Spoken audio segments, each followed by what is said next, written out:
খবর সবার? আশা করি সবাই খুব ভালো আছো। তো তোমরা এতদিন ধরে দেখলে এন্টায়ার গোয়েচালা সিরিজ। তো নতুন বছরের নতুনটা আমি শুরু করছি শান্তিনিকেতনকে কেন্দ্র করে।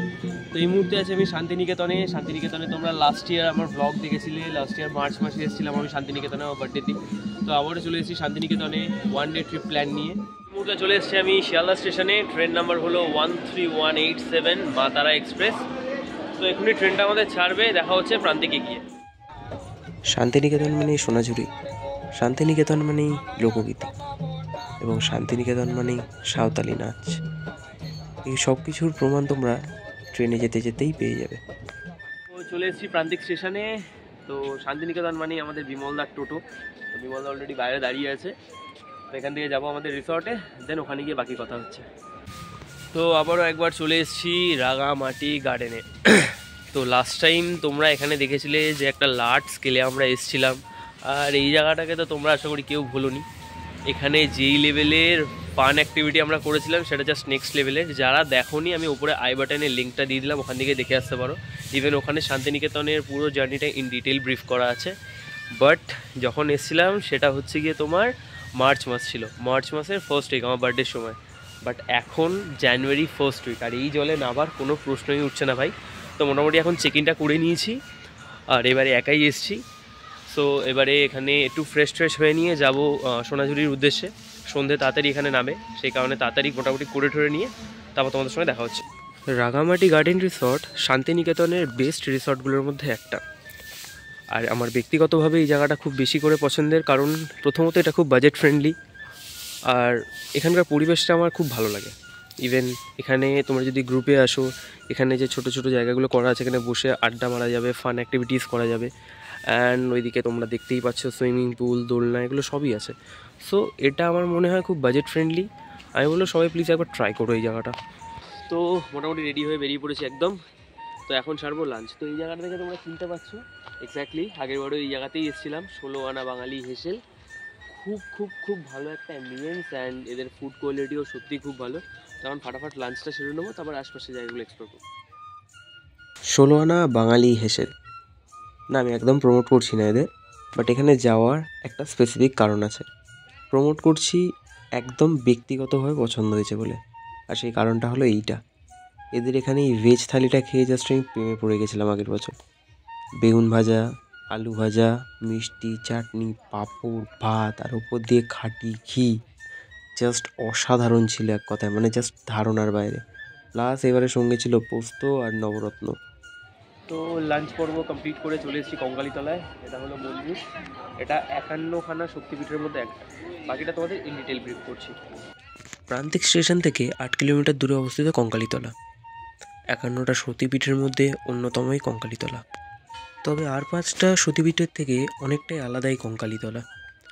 আজ সেই অজানা ইতিহাস নিয়ে কথা বলবো তোমাদের সঙ্গে। সতীর দেহত্যাগের পর শিবের পীঠ থেকে দেবীর কাঁখাল পড়েছিল এই স্থানে। কাঁখাল শব্দের অর্থ হলো কোমর। আগে এখানে দেবী দেবগর্ভা নামে পরিচিত ছিলেন। এই মন্দিরের কুণ্ড বা পুকুরে দেবীর কোমর রয়েছে, এটাই এখানের মানুষের বিশ্বাস। কুণ্ডে রয়েছে পঞ্চশিব, পুকুরের পাশেই তৈরি হয়েছে মন্দির। আজও সেই কুণ্ডের জলে নামতে সাহস পায় না ভক্তরা। মানুষের বিশ্বাস সেখানে বিরাজ করছেন স্বয়ং দেবী। এই পুকুরের জলে লুকিয়ে রয়েছে অনেক রহস্য। জলের তলায় বেশ কিছু পাথর রয়েছে।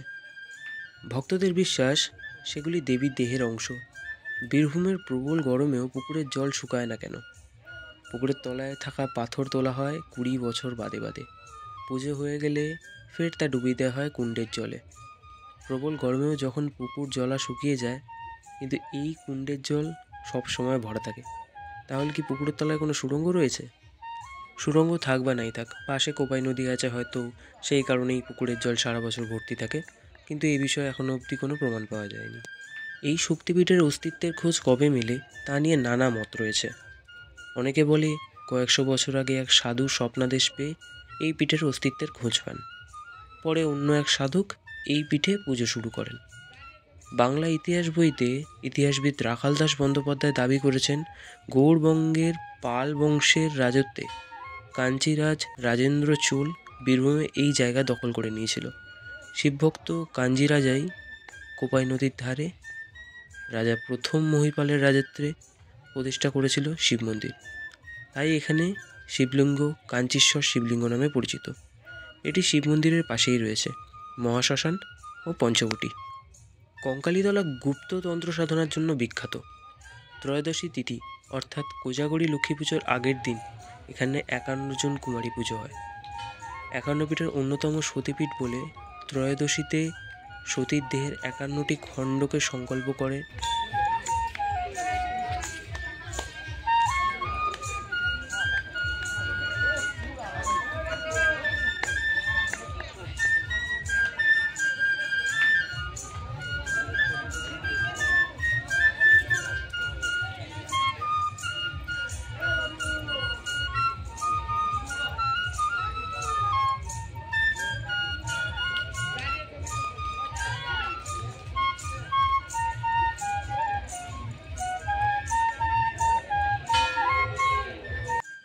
মন্দির দর্শন করার পর আমরা চলে এলাম কোপাই নদীর পাড়ে।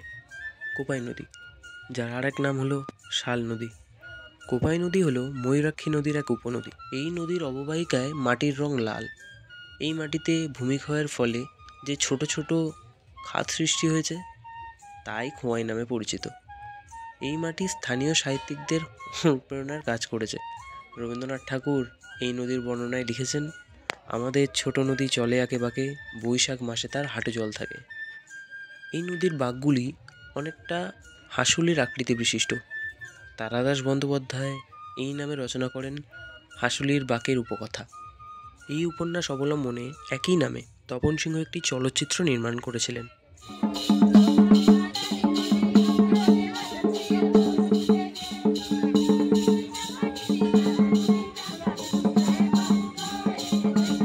কঙ্কালীতলা কোপাই নদী ঘুরে আসার পর এই মুহূর্তে আছি আমি প্রত্যেকটা বাঙালির সব থেকে পছন্দের জায়গা, সেটা হলো সোনাঝুরির হাট, যেটা নিজের মধ্যেই একটা আলাদা বিশেষত্ব ক্যারি করে। কারণ সোনাঝুরির হাট নিয়ে বলতে গেলে প্রচুর জিনিস বলতে হবে, তো আমি এক কাজ করছি, আমি সোনাঝুরির স্পেসিফিক একটা ভিডিও বানিয়ে দিচ্ছি যেখানে শুধু আমি পুরো গোটা হাটটা ঘুরে দেখাবো। তোমরা যারা আমার লাস্ট ইয়ারের ব্লগটা দেখেছিলে শান্তিনিকেতনের, ওখানে পুরো সোনাঝুরি অ্যান্ড ওয়ান ডে যে ট্রিপ প্ল্যানটা ছিল ওখানে পুরো ইন ডিটেল ব্রিফ করা আছে। বাট স্টিল আমি নতুন বছর নতুন করে পুরো সোনাঝুরি হাটটাকে আমি আরও একবার করে ঘুরে দেখাবো। তো সোনাঝুরি হাটের একটা স্পেসিফিক ভিডিও করে দিচ্ছি আমি। তো গুড মর্নিং সবাইকে।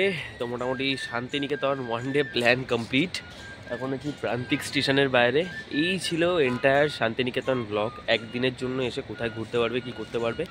খুব তাড়াতাড়ি আবার আমি শান্তিনিকেতনে আসবো। যেটা প্ল্যান ছিল আমার রায়পুর রাজবাড়িটা কভার করার, বাট সেটা টাইমের জন্য বলো বা স্পেসিফিক কিছু কারণের জন্য বলো হয়ে ওঠেনি। তো নেক্সট টাইম এসে পুরো রায়পুর রাজবাড়ি প্লাস বোলপুরে আরও একটা রাজবাড়ি আছে, দুখানা রাজবাড়ি পুরো কভার করবো। সেটা তোমরা একটা সিঙ্গেল ব্লগেই দেখতে পাবে। তো চলো, ততক্ষণের জন্য টাটা। দেখা হবে আবার অন্য কোনো ব্লগে অন্য কোনো সময়। টাটা।